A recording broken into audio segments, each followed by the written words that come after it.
This man comes from Puerto Rico. He was once a lawyer. Today, he is a judge. And let me tell you, when you hear this gentleman talk to you, pay a lot of attention. Concentrate yourself in the message that he's got for you. Because you're bound today to begin a new life once you hear the Honorable Judge Hector Rodriguez. The best high school in New Jersey.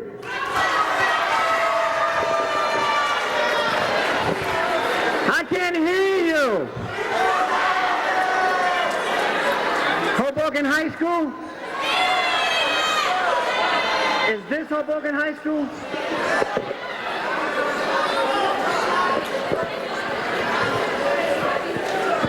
All right.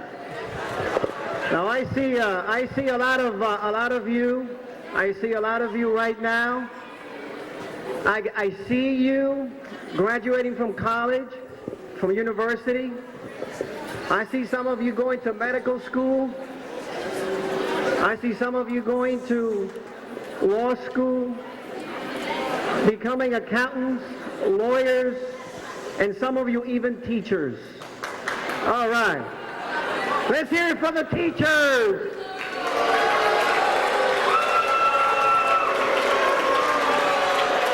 Yes. All right. Just imagine, where will you be today without these great teachers over here, huh? Huh? Where will you be today? All right. I want to talk about a few things with you this morning. I want to leave you with a few ideas so that when you go back to your classroom, when you go back home, when you talk to your parents, when you talk to your friends, you will take something back with you that is going to help you for the rest of your lives. You know, it is important to have tools that are available to you to deal with problems, to deal with circumstances that you're going to face in your life. Because all of us are going to confront problems every single day of our lives. Some of us have little problems, some of us have bigger problems. But you have to learn how to deal with these situations. Well, today, our theme today is reaching your dream. Reaching your dream. And what I want to talk about are seven ways which I consider to be keys for you to reach your dreams. 7 keys to help you to be successful.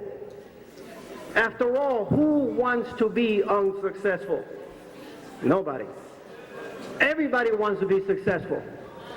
And all of us have dreams. The problem is sometimes we don't know how to reach these dreams. And what I would like to talk to you about is what you can do to reach these dreams that you have. Because all of us have them. And if I was able to reach a few of my dreams, which I never thought were possible, you are going to be able to reach even more dreams. So I'm going to challenge you to reach that unreachable dream or dreams that you have. First of all, I want you to remember these 7 things. Number 1, I want you to remember vision, vision, vision. You need to see in your mind, you need to see that dream. You need to see it. You need to visualize it. You need to think about it and have a picture. If you would like to be a rocket scientist, then dream of yourself working with rockets. If you would like to be a doctor, a surgeon, dream of yourself being right there doing an operation, surgery. Do that. Visualize that. It is important that you do that. Number 2, set goals and objectives on how to reach that dream. That means that a little bit at a time, you set little goals, little objectives. I'll give you an example. Before I could become an attorney, I had to first graduate from high school. Just like you're going to be graduating sometime soon from this tremendous, fantastic, the #1 high school in New Jersey, right? Then I had to graduate from college. Then I had to go to law school. Then I had to graduate from law school. Then I had to take a bar exam. Then I had to pass it. Then I could become an attorney. You see? So my dream was to become an attorney, but I had to do a lot of different steps. I had to go a few steps at a time before I could reach my goal. Okay? That is exactly the way you have to visualize it. You got to set your major goal and then little goals and little objectives to get to those goals. I can see you're having a great time this morning. Number three, you have to look at positive role models. You have to look at people who have the same type of dreams you have. And you need to look at them, speak to them, and find out what did they do to reach their goals. How did they get to where they are today? So if you want to be a judge, then you should set your eyes on different judges and then speak to these judges. Go and visit them at the chambers. They will allow you. Anyone who would like to visit my chambers, I will invite you. Just let your principal know, your guidance counselor, whoever, let anyone know, the Board of Education.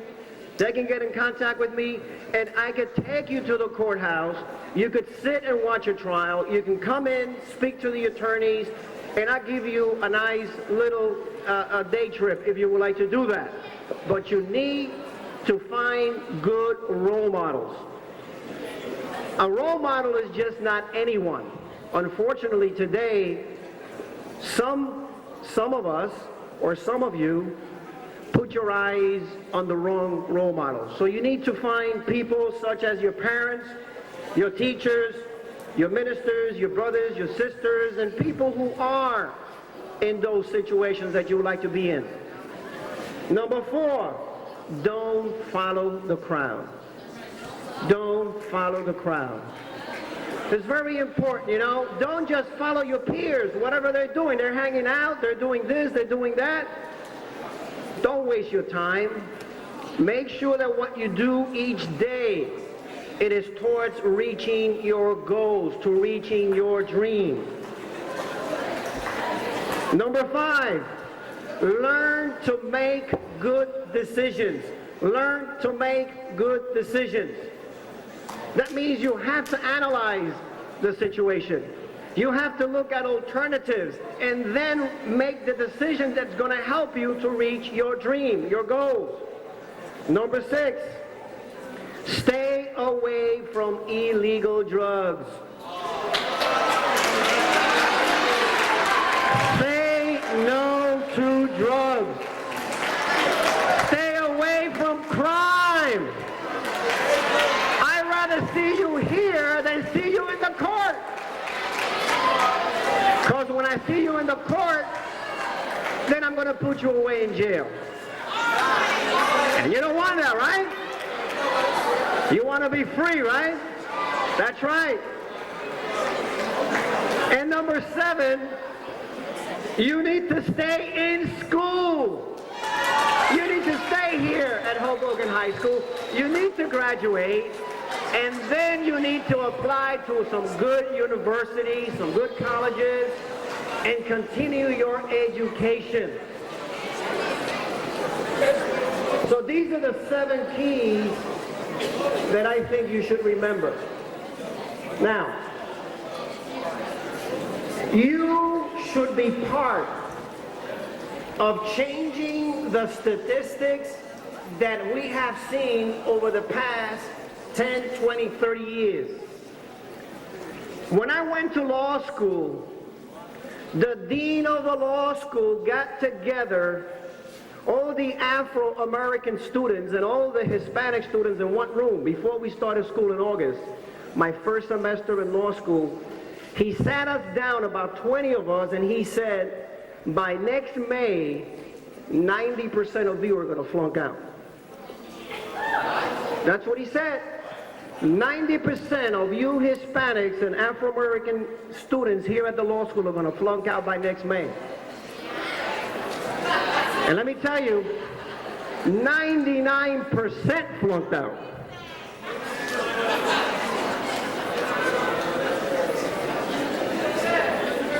It's pretty sad, right? You see, we want you to be the statistical part that's going to graduate from this school. We want you to be the statistical part that's going to go on to college, to the universities, or to any other schools, any other professional other schools. Right? You want to be on the right side of those statistics. Now let me tell you a little about myself. I was born in San Juan, Puerto Rico. ¡Que viva Puerto Rico!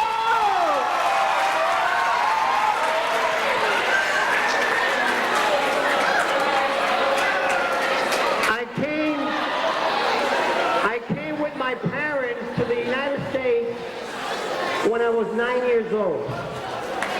I didn't speak any English. Solamente hablaba español. When I came to school, I had a problem in my class. You too? All right. Everybody else was reading about Jack and Jill, and I was learning my ABCs. A, B, C, D, E, F, G, H, I, J, K, L, M, N, O, P. Now I know my ABCs. Tell me what you think of me. That's what I was doing in 3rd grade, learning the ABCs. See, today you do that in what? Pre-kindergarten, kindergarten, right? You don't do that in the 3rd grade anymore, do you? See, so you have a better advantage than I had when I started out.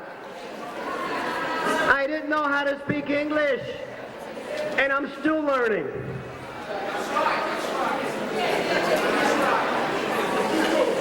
You see, you don't have that problem. My mother never passed the 3rd grade in Puerto Rico. She never graduated from the 3rd grade. My father never graduated from high school. No one in my family had ever gone on to college before me. I didn't have role models that I could look at.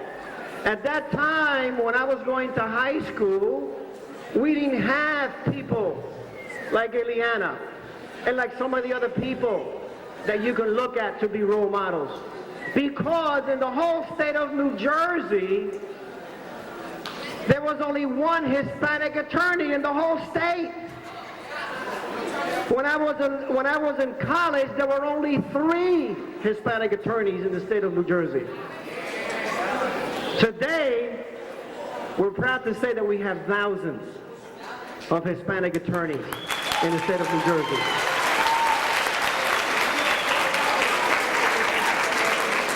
So it was very, very difficult for me to make it through grammar school. It was very difficult for me to make it through high school. Never mind getting accepted into college. You know, today, there's still open enrollment in the university. When I applied, you had to take an SAT, and not everybody was able to get into college.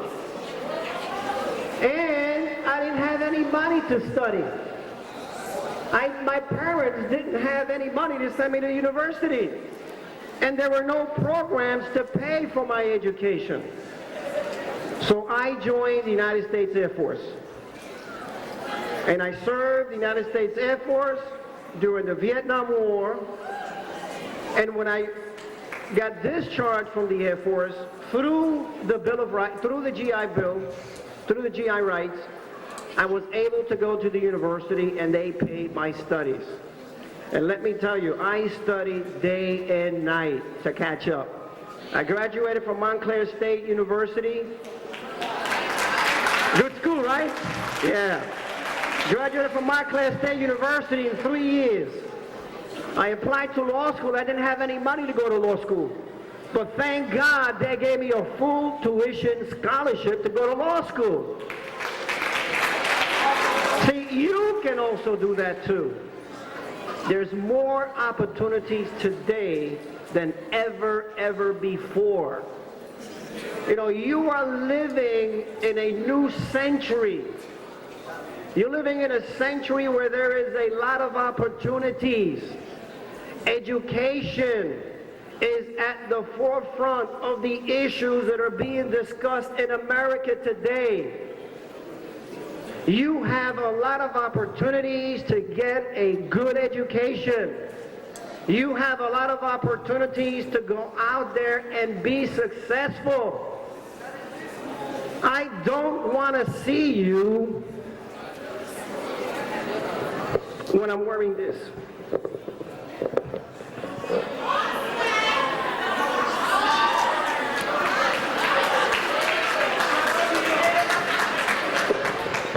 See, when I put this on,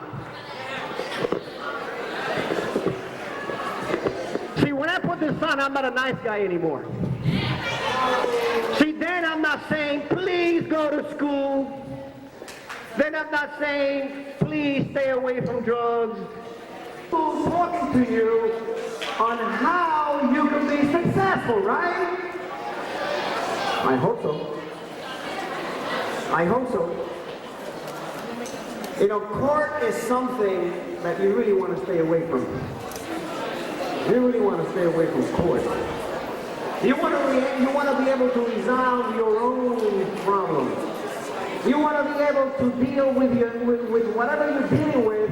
You're better off to take care of it on your own. Because when you go to court, you never know what's going to happen to you.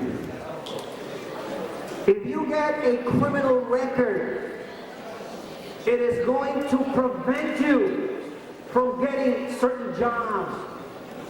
If you want to be a police officer, if you want to be an attorney, you want to be a judge, you want to work for the federal government, you want to be a school teacher, certain crimes will prevent you, certain convictions will prevent you from getting these opportunities. Sadly, I get a lot of young people coming before me who are involved with drugs. Very sad. Very sad. I have sat here in Hoboken as well, at the Hoboken court, for a number of years as well. And it is sad to see young people like you who have a bright future just throw it away because you get involved with the wrong crowd, with the wrong people, and you don't set your sights on your dreams. You don't set your sights on your goals and your objectives. So, what we're doing today is we're celebrating your success. Today, we're celebrating your success because you're in high school. That's right. You're not hanging out in the street. Hopefully, you're burning the midnight oil doing your homework, right? Yeah. So, my challenge to you is, oh, by the way, I also teach, I'm also a professor, an adjunct professor at New Jersey City University. I I teach business law. I'm also an adjunct professor at Montclair State University. I teach criminal law. And I'm also a lecturer at Rutgers University School of Law teaching child techniques. So I want to see you either at Montclair State University, I want to see you at New Jersey City University, or at Rutgers Law School, rather than to see you in my court. Do we have a deal?